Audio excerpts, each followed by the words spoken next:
And now, as we change the panels here, our next panel, and to top off the program, thank you so much, so excellent. To top off the program, Hilda Polanco of Fiscal Management Associates will moderate the next discussion. We've just talked about developing talent from within and without, and this session will focus on key elements of operational excellence and sustainability. Our panelists joining us, Hilda's bio is in your kit, but just to hit on a few highlights. Hilda is founder and CEO of FMA, and she's widely recognized as an expert on capacity building. We've heard a lot about capacity building today. She serves on the selection committee for the Nonprofit Coordinating Committee's Nonprofit Excellence Awards. She's a frequent traveler. She consults with organizations all over the United States, and she does still find time to be an adjunct professor at Columbia University here in New York, and also serves on the faculty of the Donors Forum in Chicago. We're honored here at the BBB to have her as treasurer of our own BBB Foundation Board. She brings so much to our thought process. Really appreciate it. She is also chair of our Hispanic Advisory Committee. Joining us on the panel today, joining Hilda, are Charles Boyce, president of the Tiger Foundation, Sam Schaefer, executive director and CEO of the Center for Employment Opportunity, and Warren Scharf, executive director of Lenox Hill Neighborhood House. You can find details for all of our folks in your packets. Hilda, it's all yours. Okay. Well, thank you, everyone, and welcome to our last panel today. It's been really wonderful to see the link between the opening remarks this morning leading right into the importance of human capital as our top resource. So as we go on to our next panel, we are focusing on the concept of operational excellence.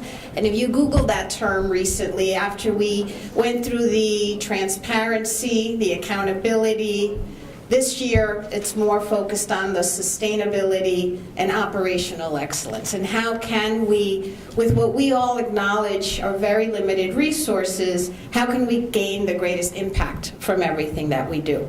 So when we were preparing our panel, we wanted to begin by giving you a framework from which we will be speaking with respect to operational excellence.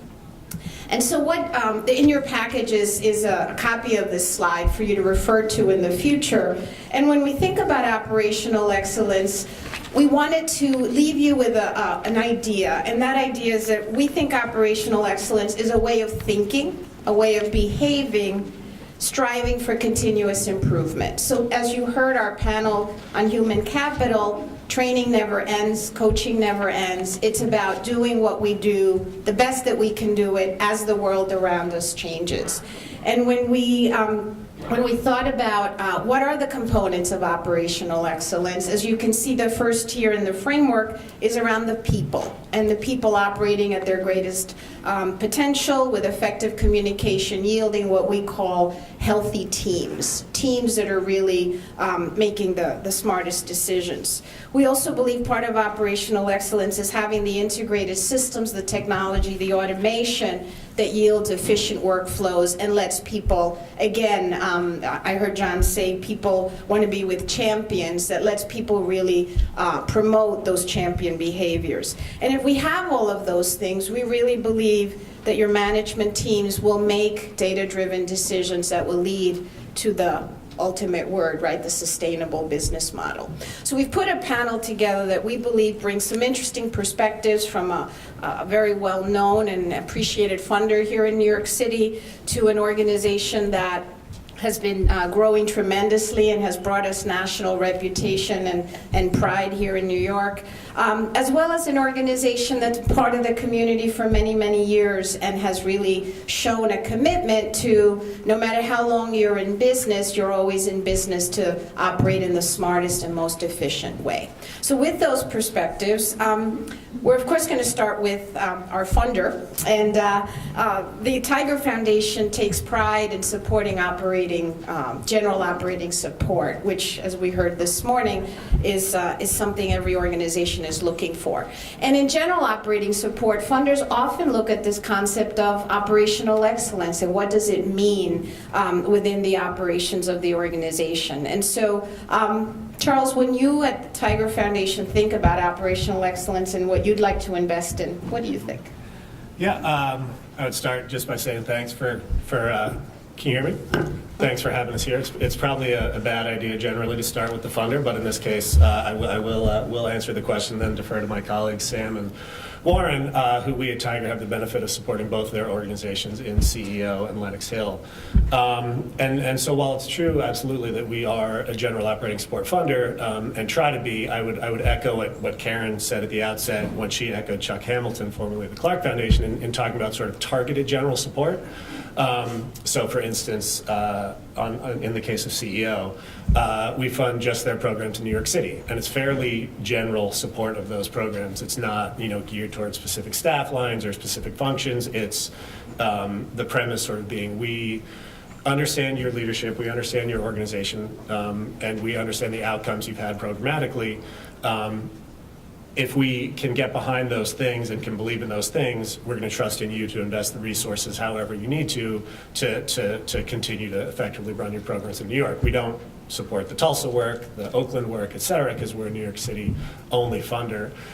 In the case of Lenox Hill, we support their suite of early childhood education programs. So it's not general support to the extent that Warren can use it across everything, but it's general to the extent that he has the discretion to use it as he sees fit to build the capacity of those programs. And so we try to do that in pretty much all the organizations we support. We support about 80 organizations across New York City, and we're founded, in the belief that if you can find good leadership and can identify strong programs that are having good outcomes for low-income New Yorkers, then let's leave it up to those running the programs to make the decisions about how to allocate the resources. It's not all, there are examples of, sort of fairly specific project support, but as a general rule, we try to be, to operate in that manner.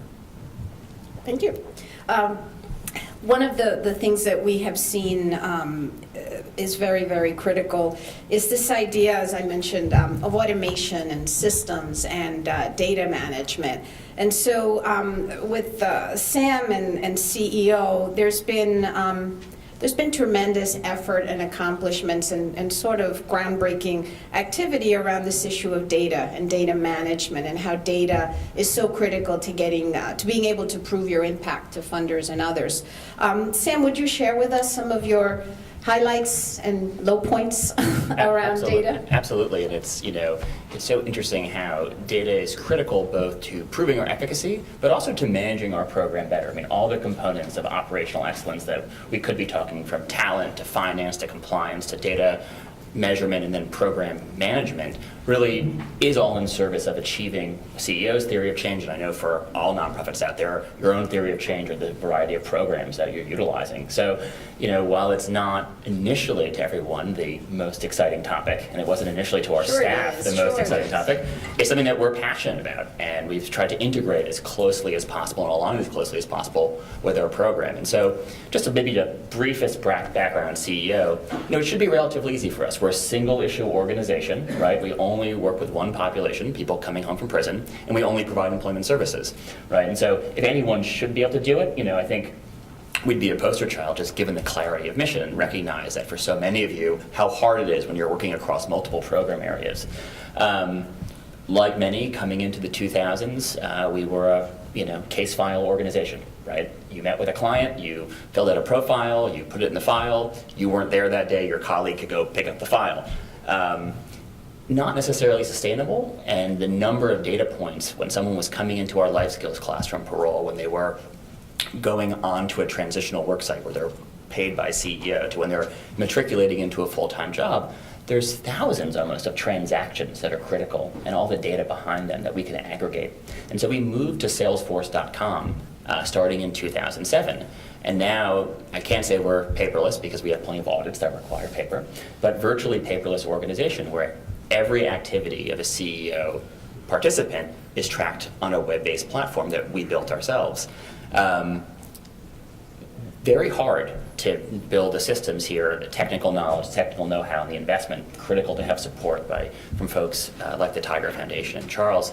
But as hard as the technical side is the culture change. It's not just a tool that you're implementing, but it's a culture you're shifting. I think recognizing when operational excellence and alterations to your program are going to just be a tool, the stapler, the hammer, or it actually is going to be something where you have to have your staff adopt a totally different mindset on how they track information, how they have the discipline to put it in, and then get the feedback. Because the data doesn't always show you great things, right? I mean, it can often show that you're behind on a contract. It can show that, near-term and longer-term trends are disappointing in certain areas. But that ethos that you are hungry for the data and that you're hungry to learn is absolutely critical.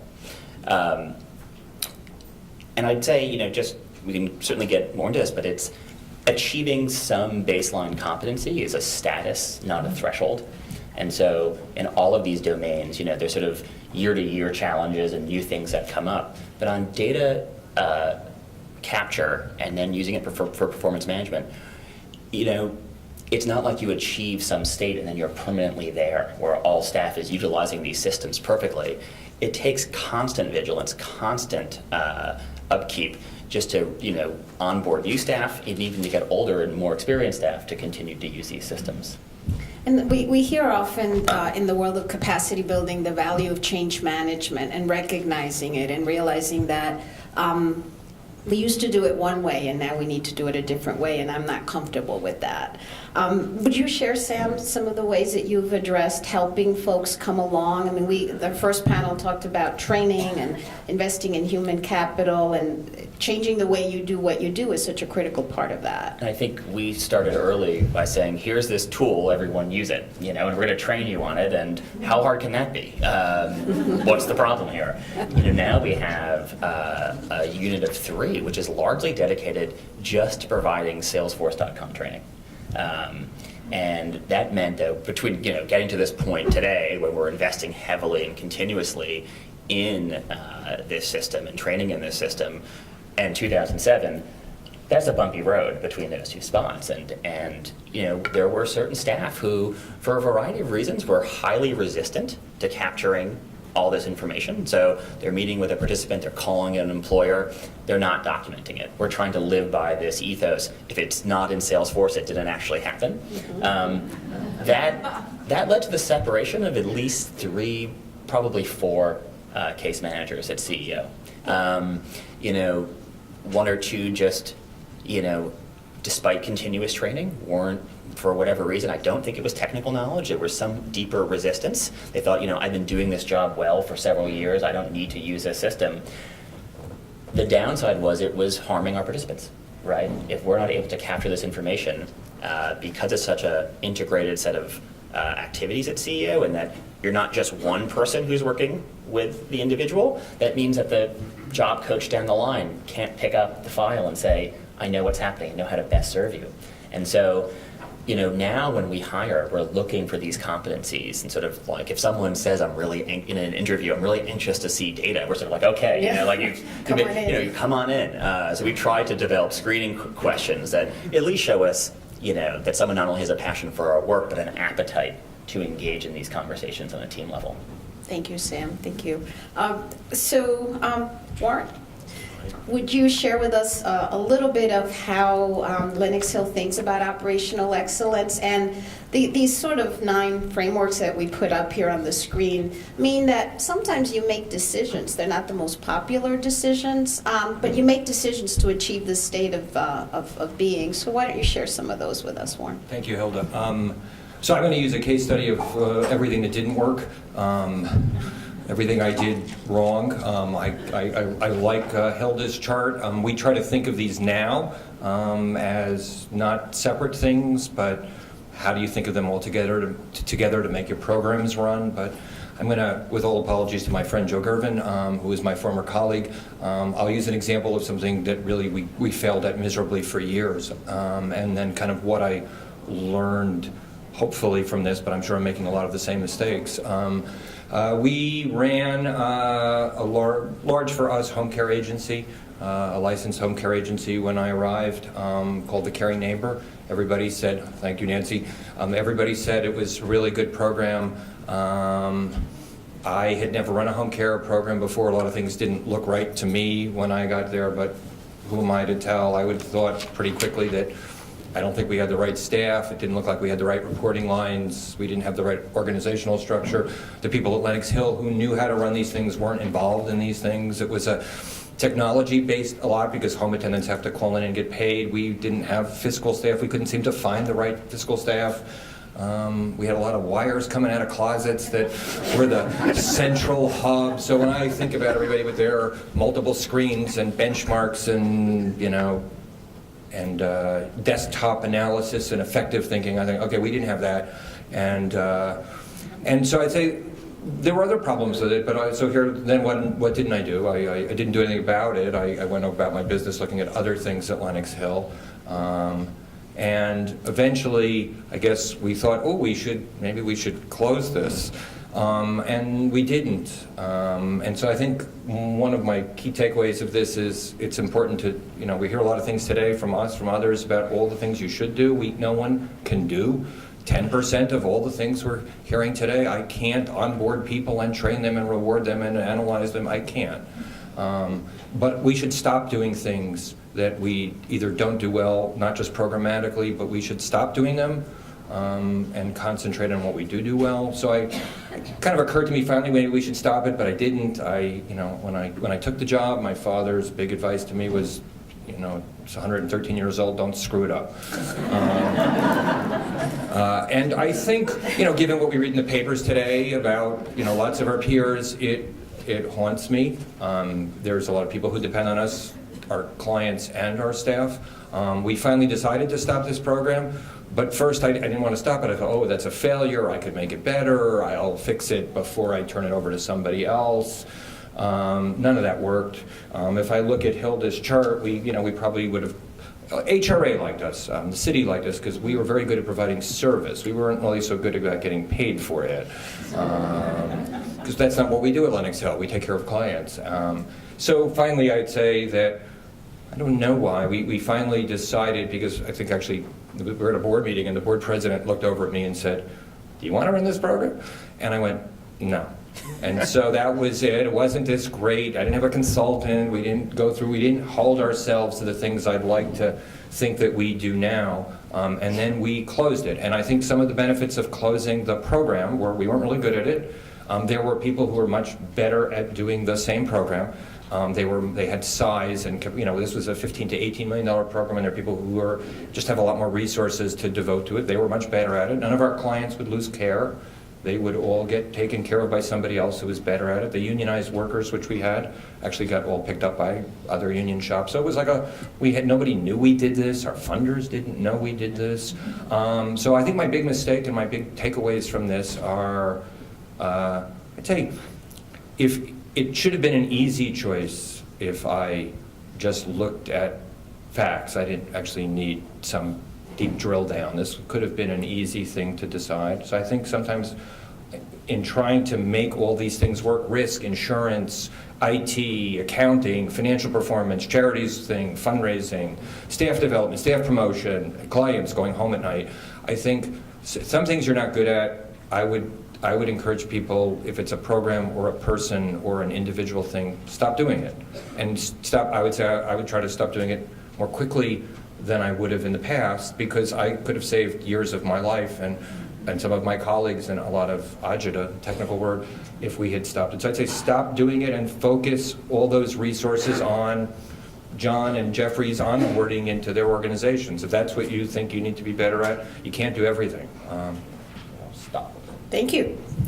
Thank you. And so Warren just mentioned risk. And I think I heard risk a couple times this morning in a different context. So Charles, I was hoping you as a funder could share with us what you think about when you think of risk as a funder, investing, risk for organizational leaders and the decisions that they make. And when you hear things like, we're no longer going to do this because we made a risk analysis and we decided not to, how do you think about it? And how should we, as leaders of organizations, think about risk and risk management? Yeah. I think that's a couple of questions built into one, but I'll try to address them. I think that the key thing, in being sort of since we're talking about sort of operational excellence and so risk as it relates to that, I think the key piece of being credible as a funder who aspires to help on the operational side is to sort of be able to develop those relationships such that you can even have conversations about where are the areas an organization might be exposed to risk, right? So if I had, for example, wrote a note to one of our long-running grantees, widely supported organization across the city, runs tons of programs, came in, met with our board and said, we're really great at 75% of what we do, 25% of what we do, not so sure it's where we should be, sort of getting to Warren's point. And so we went back to them and said, okay, listen, that's interesting. Let's talk about the 25% and how we can support you in that, because there are plenty of folks probably who could support you, with these outstanding programs you run, et cetera. We have been proud to support that too, but let's think about if there are ways to focus on the areas where you struggle. And so, think about financial risk or, risk in leadership and having, thin leadership ranks and putting all your, putting resources into an organization that, the second the person or two people at the top go on to do something else, the organization might not be able to survive. And so, I think we think about, in addition to providing the types of operating support we try to provide as well sort of technical service supports on top of those. So meaning, is it, and both of these organizations are examples of this, so fundraising, financial resource development, on Warren's side, and in Sam's case, currently helping them do some internal financial administration by providing some more money to help them address some of those things that I think are absolutely critical to organizational success, but are kind of hard to raise money for and require a conversation about with a funder, which is sometimes hard. Here are the things that we're not, delivering on as effectively as we should be. So I think that's kind of how we try to think about it. I mean, I think we spend more time, like most funders and like everyone else, looking at the program. So I spend a lot more time going out and, sitting in classrooms, talking to clients, whether it's job training, whether it's other types of human service, whether it's a school, and that's where the interest originally comes as the funder, right? I mean, we don't try to support operational effectiveness and strength in organizations that are delivering bad services and not getting good outcomes for their clients. I don't think we generally have an interest in doing that, but where we see organizations that are compelling on the program side and are great on the program side, then I think we can come in and say, okay, let's look beyond that at the parts of your organization that are required to make those programs strong. And if there are areas where there's risk, whether it's financial or otherwise, let's try to help think about what to do about those. But it requires both trust on the one hand and also, I think the funder or anyone else spending the time to sort of care about the other stuff, right? So spending time with a CFO and less time in the classroom talking to kids. They're spending time thinking about data systems and IT and stuff that might not be as appealing to some people as a way to spend their afternoon, right? But is important to the ultimate success of the organization. And we've seen recently and for years that sometimes organizations end up closing or not doing as well, not because of their programs, but because of some of these things that we've been talking about. So we like to think that this is actually exciting and sexy conversation. So with that motivation, Sam, your CEO has been growing rapidly nationally, within our New York area as well. So as we in the audience think about growth and how do we take what we do today really well to another scale, what are some of the things that CEO thought about and made sure to put in place, or what worked, what didn't work, as you were trying to scale these very successful programs? Yeah, and sort of a thumbnail sketch on the history. So CEO begins as a demonstration project at the Vera Institute of Justice in the late 1970s, gets spun off as an independent nonprofit in 1996. There's 4 steps to our program model, relatively straightforward. We're recruiting high-risk folks who are recently coming home from prison. They're doing a very brief life skills education class.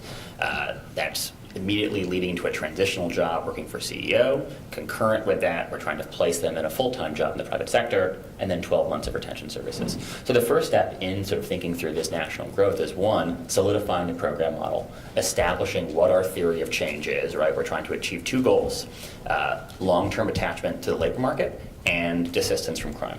Right? So fairly straightforward. You could hopefully walk into any CEO office now around the country and people will tell you we're trying to do 2 things here. So real unity of vision, sort of number 1, is critical. Building these systems, financial, data, measurement, talent systems across the board, critical for scaling, especially now given the cloud technology that we have. But for us, as important as anything was external evaluation, being able to balance the data we're collecting, the constant improvement we're trying to achieve on our program with validation, right, that this is actually working. So we did enter into a 3-year random assignment evaluation in 2004. These evaluations take many years actually to come to. So it wasn't until 2012 that we had a final result that showed, not across the board impacts like many evaluations. It was really in these subgroups, right, where we showed deep impact. So for the full sample versus subgroup sometimes, not always the same. And it helped us clarify what we do really well, which is work with people in the first 90 days after they come home from prison, work with people who are classified by departments of parole and corrections as at a higher risk of recidivism. And having that sort of clarity on, okay, here's what we do well. We've built some of these systems. This is what's now going to allow us to begin to continue to scale. And so we first began to grow in upstate New York. There's the same Department of Corrections, same Department of Labor, same governor, right, in Buffalo and Rochester, Albany, and Binghamton. And then looked at where these issues really were most prominent in the country. California, where we're soon to have our 4th office, and Oklahoma, which is a little bit of a surprise for us, but we wanted to try to challenge ourselves to see if we could, in fact, replicate in a distinct jurisdiction. Sort of my dream when I visit these offices now is to walk into an office and see Salesforce on every screen, and it's the manager being able to look at a dashboard on how they're doing vis-a-vis a contract, a case manager looking at a participant profile and all the sets of activities, and then when I go home to the hotel, I can sort of take it all in, and look at organization-wide how our outcomes are going. But I think again, sort of starting with that clarity of purpose leading to a very well-defined program model with the systems and the evidence is what allowed us to, begin the scaling effort. Thank you. Thank you. And I think as organizations begin this sort of path towards replication, some of the things you just mentioned, we've really seen the difference when they're in place. Warren, when we think of a settlement house model and we think of all the different revenue sources and all the different activities that happen in a multi-service organization such as Lenox Hill, we realize you're making lots of decisions, hopefully data-driven decisions. Can you share a little bit about how such a multi-service, complex business model comes to decision-making? How does the board get involved? Okay. What would be some tips for success? We know we have many multi-service organizations here in the room. So I have lots of my colleagues from the settlement house world here today. And remember, if you mention Nancy's name, you get a drink. He already did once. Yeah, Nancy's got her own private deal with me. John Sanchez is buying everyone bourbon afterwards too. I think I love working in a settlement house, and I think I didn't know that. I didn't go to social work school. I never heard really about settlement houses. But one of the reasons I like it is I like the complexity where we're often masters of not a lot. But we have to dabble in lots of things. So we at Lenox Hill, like a lot of my colleagues, we have early childhood, we have older adult services, we run homeless mental health shelters, and we have a summer camp and a legal department, and knowing about chlorination in a pool is not the same as figuring out an effective treatment for a mentally ill client. But I think what's good in working in a settlement house, and then I'll tell you where the board, at least in our case, gets involved, is you get lots of people who have different expertise. Everybody can't do everything. Some people are really great with that. I'm not going to be the visual and performing arts director at Lennox Hill Neighborhood House, ever. And it's a good thing. But we have somebody who is, and she's really great at the arts, and she thinks about things very differently than our controller thinks about things, or our executive chef, or our social workers. And people come with those kinds of diversity of interests and skills, and if you can get them to, I don't think get them to work together. If you hire people who want to work together, then you don't have to make them do anything. But if you could kind of create it so that they're not siloed and work across programs, then our chef worries about the food in early childhood and our senior centers and our homeless shelter, and the social work directors of those programs don't do it. We didn't hire them because they're experts in ordering or making food. Just like everybody thinks about accounting usually as a central function, or development or administration, we think about a lot of program areas in that way. It's a lot more fun if it works. If it doesn't work, it's sometimes like a discordant orchestra, but it's fun. I'd say in terms of where the board gets involved, our board is very, very, very obsessively focused, held on an area of your interest. They like financial performance and accounting. So this is not a board who says, let's see your program modality. This is a board who says, footnote 17 of the financials, I don't like line 3, Warren. Where did you get that language? And so, I think I'm lucky that way, but it's also, I would say that we have settlement house directors who are really good at, getting the kids on the camp bus. And they're really good at it, and they like that, and that's the background they came from. And so people tend to, I tell some of my peers, people tend to gravitate toward their strengths and stay away from their weaknesses, and we all do. So I guess the biggest risk for all of us is that you have to make sure someone else is doing the part you hate to do, and that you have no understanding, and that you're relying on somebody to tell you what it's about. In my case, I'm probably better on the accounting and financial issues than I would be on others. And since my board expects that, and let's be real, our staff like to get paid. The chief from the Attorney General's office likes clean audits. All of these things, which are often not sexy to a lot of people in, let's say, in the human services world, because we came out of helping professions, and teachers and social workers. Everybody doesn't want to struggle with workers' comp insurance and risk analysis. It's not where our minds are. And so I'd say if you are somebody like that, I tend to like some of that, so that's a problem. I tend to, look at 990s on Saturday nights,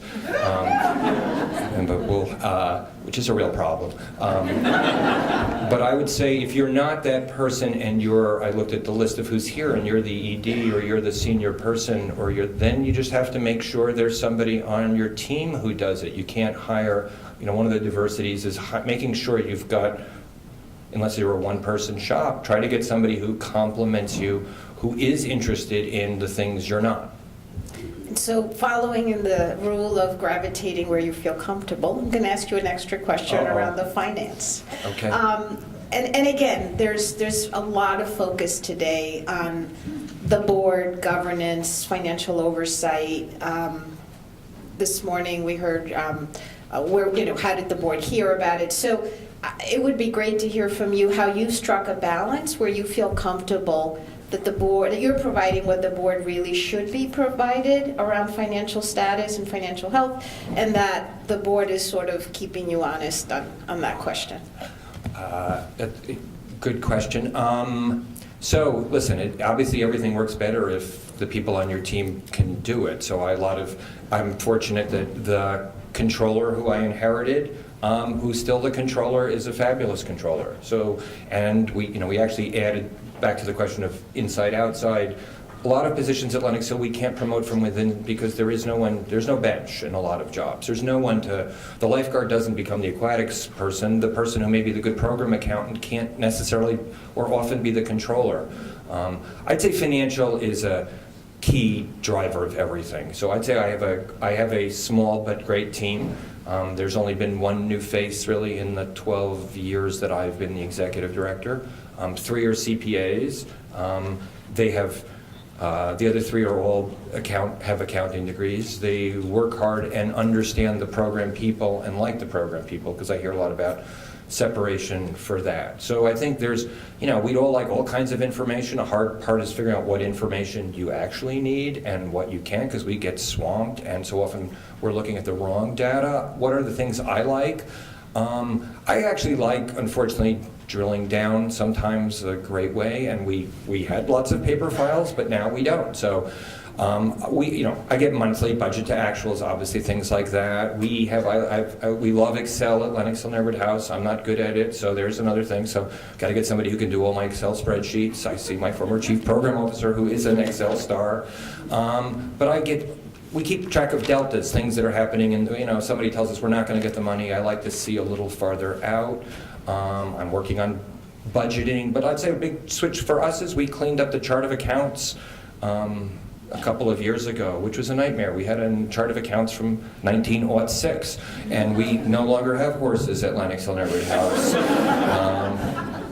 Maybe we do, and I just haven't heard about it. You haven't noticed. So I'd say there's the receiving end of getting information for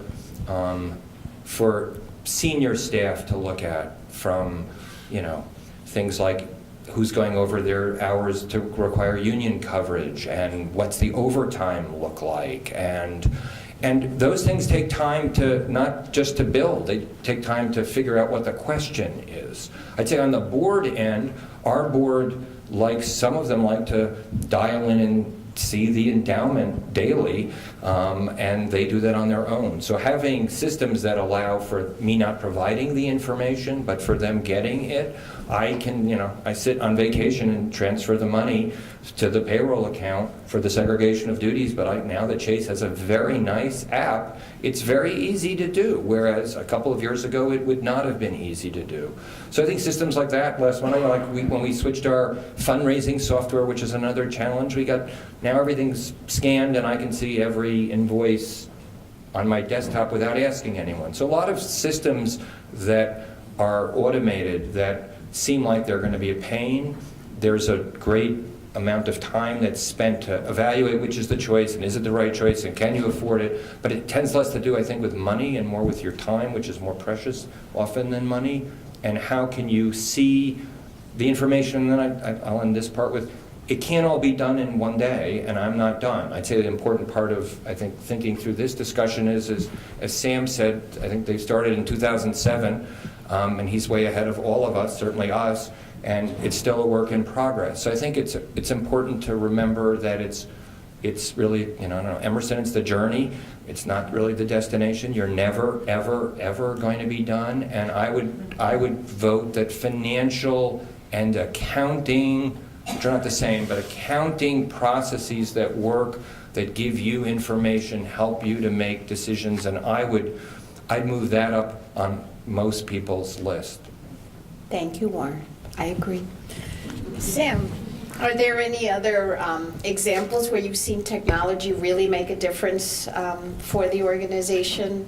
Warren had some really great examples. Yeah. Do you have others maybe tips for the audience? I think, Warren's focus is rightly on, how we can automate so many of these fiscal and financial processes and procedures. I think that the struggle we're having with that now is, realizing, okay, so we have 5 or 6 different vendors, right? So we're trying to implement a variety of different systems, and now figuring out how to integrate all these systems in a much more cohesive way has been a really interesting learning experience for us.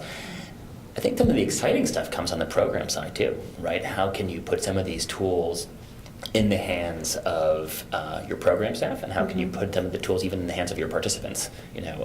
6 or 7 years ago, when you walked into a CEO waiting room, you'd see a bunch of hunched over shoulders, you'd see people reading the New York Post and the Daily News. Now everyone has a smartphone. People are coming home from prison, and they're coming to CEO in the first 30 days, 90 days, and they have iPhones, they have Samsungs, and they're on there, and they're frequently shorter term contracts. We sort of think, how can we actually get feedback from them? Like if they're if they're not checking their voicemail but they're texting all the time, if they're looking at Twitter, it really revolutionizes not just how we communicate to them, but actually how we get feedback from them, which I think is really exciting. And so I think for us, the evolution, in addition to all these critical systems that Warren is looking at, is how do we really give voice to our constituents in a meaningful way, so they're telling us what's going well, what's not going as well, and we incorporate that into our data systems. And Charles, how do you think about these investments in technology? As a funder, what's your sort of guideline for feeling like this has been successful, this was a worthwhile investment? And remember that we will have time for questions, so if any questions are crossing your mind, please do prepare those cards that we'll be collecting. Yeah, no, I think Sam's point is great about how do you think about sort of operational changes, technology changes as they relate to program, because it's not, again, just in this vacuum of we want every organization to be operationally efficient, et cetera.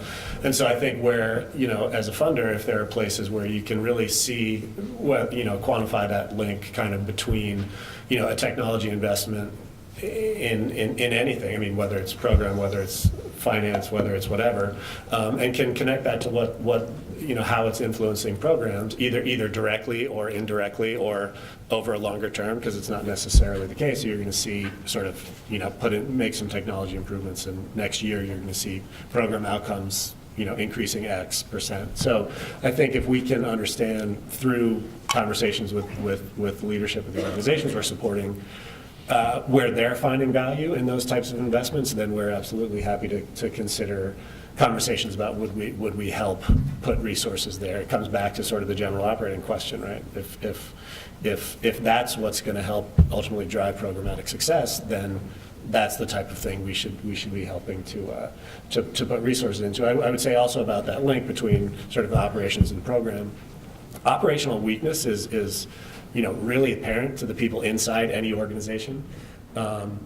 It takes longer for those outside it to see it or to realize it. And so, operational weakness is not exposed until it's exposed to those outside an organization. And we see that all the time in the private sector, in the nonprofit sector, in the foundation world, everywhere. And so, I think it comes back to whether you're a funder, whether you're a board, to Warren's point, asking the types of questions that will lead you to an understanding about what operational strength and health really looks like. So it matters a lot more, for the board that's engaged in finance and accounting. If you have 5 board members who are investment professionals but have yet to ask you one question about line 3 in note 17 in your audit, then that's not a valuable contribution, right? If you have one board member who has that background who's asking you 20 questions, while challenging in its own way perhaps, that's the kind of engagement you need. So it comes down to sort of engagement and measuring what's going on. I'm selling board members who are interested in footnotes available afterwards for sale. At the right price. What about a trade? I think, just to close this conversation on investing in technology, we often hear technology does make a difference, but it's expensive, and we can't pay for it. We just don't have the dollars. Any words of advice on how do we raise the money necessary to make these things happen when sometimes they come in sort of significant investments? Warren, it sounds like you've got some ideas. Well, I'll start with first find out what it actually costs. Some things cost less, I think we find out, than what you currently have. I think when I talk to a lot of people at Lenox Hill about money, I'm like, well, how much does this cost? They don't know, because it's not been their job to know. They just know that we have it. So I'd first find out what you're already spending. I'd say there's also what you're spending in your staff time. So if it takes, we used to have, and we did a lot of facilities improvements, but I used to watch our facility staff duct tape storage floor treads on our floors, and I go, that looks pretty stupid. And so we finally fixed the floor treads, and the floor treads cost at the time I think $14,000, but we spent much more than that in having staff duct tape floor treads. So I'd say, I think it's not that I don't think that money is important. I do, and like you, I struggle for it as well. I think that you have to figure out what you're already paying, what you might save if you did it. Maybe I'm not saying, but maybe you have 1.5 people doing something and you only need 1, and that other half a person can go do something else. And I think if we don't do that, then we're Luddites, and we'll be working with our hand looms, and and maybe that's a good profitable business, and I shouldn't have gotten out of that either. But I think you have to have people, though, who either know it or appreciate it, because like everything else, some staff, and that's, a lot comes from what is the executive director like. If the executive director knows nothing about technology and doesn't want to know anything or get somebody, then you're likely to not have technology. I have peers who don't want their staff to have smartphones, they don't need it. And I think, okay, but they're sitting in court for 3 hours waiting for their case to be called. Maybe they could be doing something else. That doesn't make me a rocket science. I just think it means that people tend to do what the leadership wants. So I would say I've mostly, when I've wanted something at Lenox Hill that was important, I've tried to just pay for it and make it the priority of the organization, which doesn't mean I wouldn't want Tiger and Altman or other funders to come in and say, oh, I'd like to win the lottery, I'd like to bequest for $50 million, I have a very long list that way. But I'd say if it's important to you and technology is the thing that you think will be the key driver to change what you do, then I would pay for it. If it turns out to be, if your budget's $500,000 and it costs $1 million, you can't have it. But I was just talking to performance management consultants, and they range the gamut from like, I'll do it for $1.95 to literally, for $500,000 will come in. I'm like, okay, I can't do that. And so and also you have to make sure that when you spend your money, that you're spending it on something that works. It's not just the money. You'll spend money, you'll get the money, you'll buy the wrong thing because you don't know what you're doing, or I don't, and then nobody uses it. And not only have you wasted money, but you've wasted a lot of people's time. So I'd say it's not going to be perfect. Nothing's perfect unless Salesforce is perfect, in which case I'm going to sign up afterwards. Some things, everything's kind of, is it a Honda, is it a Toyota Camry? Make a choice if it's important. But I'd say if it's not, then people often a lot of people get like exciting little toys in technology, and I guess the question is how important is this technology to what you're actually doing? We did a voice over internet thing, and we were going to raise the money to do voice over internet, and we had to get a grant. We wasted our time with the city and blah, blah, blah. We got the money. We never could get out of the city, and it turned out we didn't have to do it. We could lease it. It was much cheaper than I thought. I didn't actually know. We used the people at Rockefeller Center. They're very good and expert, and it's probably a wash on actual dollars. So I'd say, like everything else, if we do our homework a little, you may find out you could have been doing this all along, and sometimes when you do it, you save money. It doesn't cost you money. Sam, do you want to add anything more? Sure. Just briefly, the amazing revelation for a CEO in the last 2 years is that our COO is an amazing fundraiser.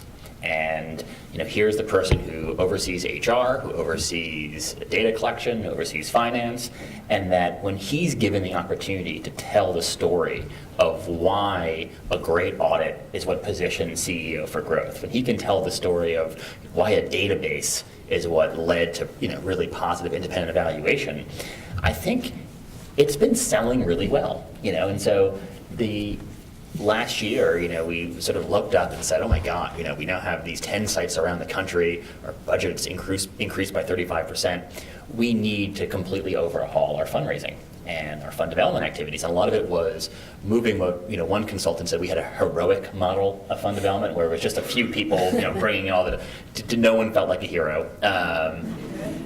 But we had this great talent, right, throughout the organization in local offices around the country. We also had this really dynamic COO with a really dynamic team who, better than me, better than my predecessor who ran CEO, could engage. And it turns out he's really aggressive too, so he's like the first one to make the ask, which no one knew he had this talent. And so, beginning to find these opportunities for him, where is the conference on technology where there may be funders that he can go present?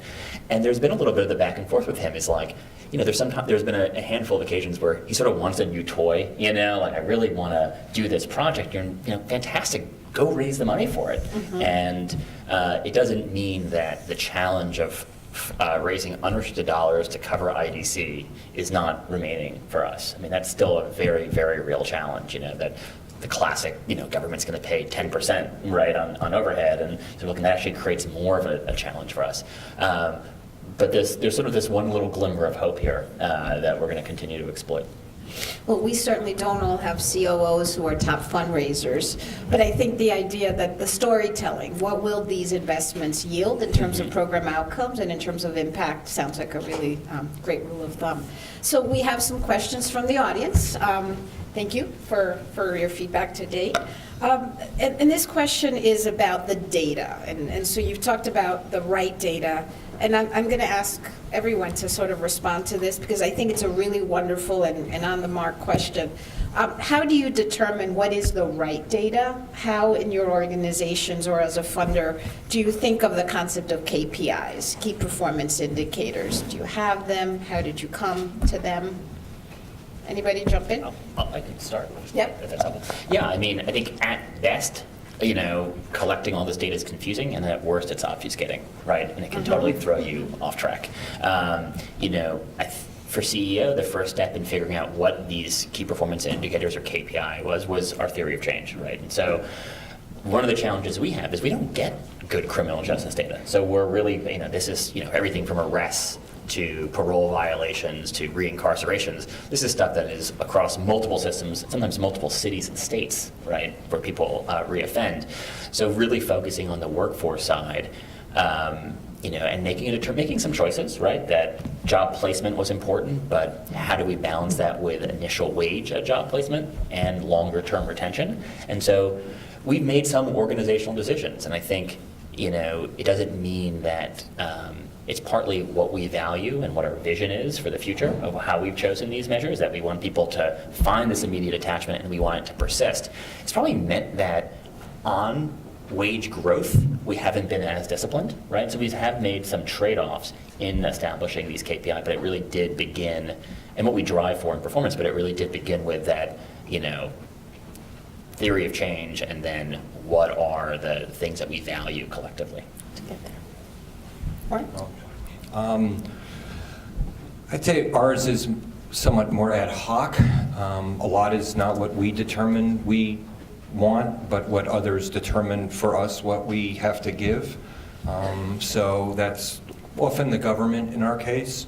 Some of the government requests are good and reasonable. How many women move out of a shelter? Actually, now their system, they know, so they don't have to ask, but they do. Then there are private funders who have requirements, who want financial data, who want staff turnover, board turnover. I think in an ideal world, then there are programs where there's a lot of data required and nobody looks at it. I think I heard our first speaker this morning saying like fundraising consultants send a lot to get licensed with the state, and it doesn't sound like they look at it at the state. So I suspect that a lot of the things that we submit to people are never looked at. I'm sure a lot of my staff know that they send me things that they think I never look at. But you do. I sometimes I do, and sometimes it's just the fact that someone's asking for it means that they do it. But then there's is the data correct? Not just am I asking for the right data, but is it truthful? Did they make it up? How do I know if it's true? So one of the things I guess I'd want to say about all of the operational effectiveness is I'd say don't lose. And I probably wish I had it earlier when I started. I'd say don't lose your common sense. If it doesn't look right, it probably isn't right. So I used to walk around and say, how many kids are in Lenox Hill's early childhood programs? And everybody would say 168. And I go, okay. But I'd look in the room, and there were always like 4 kids in some rooms. And I'm like, and it was always a Greek Orthodox holiday or a snowstorm. And I'd say, okay. And so I think that's it's also the value of anecdote and tracking, where so I just had asked. And for some people, I started making a spreadsheet that was on my desktop, where their only task that day was to put in the number of clients they saw. So that I could see it. For some, that was a very big challenge. And then I think it told me that I had the wrong staff. Those shouldn't be the hard solutions. Our clients have hard enough lives, so that we need not only good people, but good people focused on working with very real things. So I'd say, for us, it's, what would help us run our program better?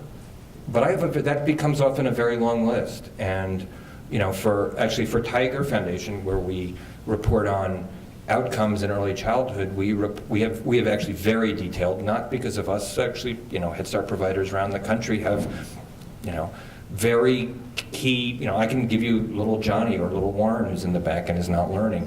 And what is that by classroom and what is that by age range? But I think the question is not just what data you get, but do you use it? And sometimes we only use a very tiny bit of the data that we get. So even if it were entered and were correct, what do you do with it? But, I think from everything from, it's not a perfect world, but we use data in early childhood to explain to the parent how their child is doing, which is actually more important, and I'm sure Charles would agree, than what I give to Charles. Is that the correct data? Because forget Charles and forget the government. You're the parent of the child. You'd like to know how your child is progressing, a lot more important than the funders were, and you'd want that data to be right, and you'd want somebody to be working on Mary's strengths and working on things that Mary doesn't do well. Charles? Yeah, no, I mean, I would agree with everything you both said, and I would come back again to something Karen said this morning about the longevity of some of their relationships with organizations that they at Altman support, and it would be a similar case that there are organizations like the two here who we've had, some time with, and so data becomes then, not so much, it's not used for binary purposes on our side. It's not sort of the case that, okay, your data doesn't look good enough, so therefore the answer is no, or your data looks good enough by whatever measure good enough is, and therefore the answer is yes. It's more about the second point Warren made, which is, so what are they doing at Lenox Hill with that information? And so if we can have a conversation about, how are the discussions your folks are having with parents enriched by the types of information you're gathering, then that's something we're interested in talking about, and ditto with Sam, and to the point about, are they finding that there are different ways to deliver information to their clients because of the fact that they observe them having smartphones. I think understanding how people are using information, whether it's program, whether it's financial, whether it's whatever, just helps, because again, the funder is by definition an outsider, and so the only way we can learn is in having conversations with program leaders. Those conversations hopefully are informed by the data they can provide about their work. Sure. So I just had, and just thinking about financial information up to our board, I talked on Friday to our Head Start Parent Policy Council about the financials of our early childhood. And so I walked them through their Head Start budget and our UPK funding and our private funding and how much it costs and why health insurance is important for staff, and they actually asked different but just as hard questions as the board asked. So I think you can get a lot of, your information is, I probably could expand it to teach other groups of clients that we work with kind of the same kinds of information that we often think only get shared internally or with a board, probably work just as well with our clients, and it would maybe help them understand why. People ask me, why couldn't I start a jobs program for them, and couldn't I fund it? Could I open before 8 o'clock in the morning and provide childcare for them? And so some of it was a budgetary and some was a programmatic, but I think a lot of the same kinds of data is useful for our clients.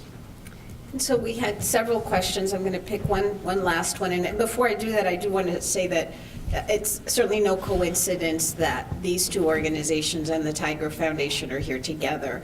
We wanted to really share an example of a partnership between a funder and its grantees and how to address these issues that are hard to raise money for. Overhead is the sort of evil term these days, which, by the way, on the left side of your package are the 2 overhead myth letters that you may have heard about in the news. I encourage you all to read those letters. You'll hear a lot of what you've heard today in terms of the importance of understanding what you do and what it costs and communicating it.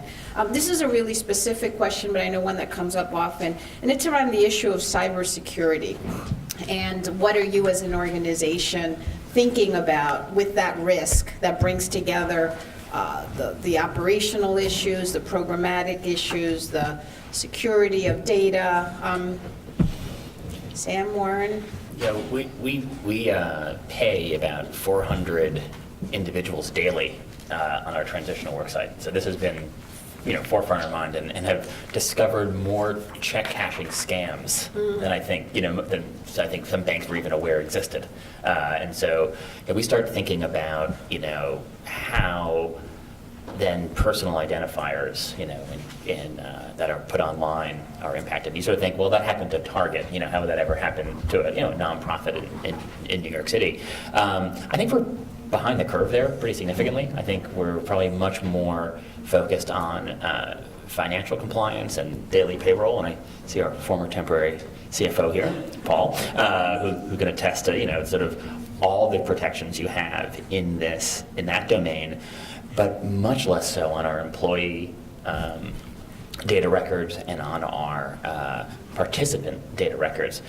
And for our participants, many are coming home. They've actually been the victims of identity theft. It's surprisingly common for the formerly incarcerated.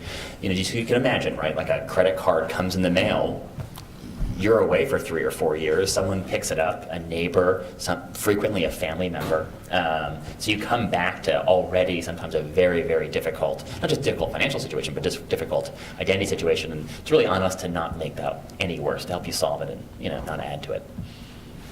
Warren, did you want to? So on the list of things that we haven't gotten to fully and only started looking at more recently were things like this. Some of it came up with our insurance broker. How come you don't? Actually, one of our board members, whose daughter is in the room, and she knows who she is, said, "Why don't we have cyber insurance protection?" And so there's everything from insurance to your viability as an organization that we often don't think about, which is what happens if you lose, your complete access to things like the internet or your accounting records.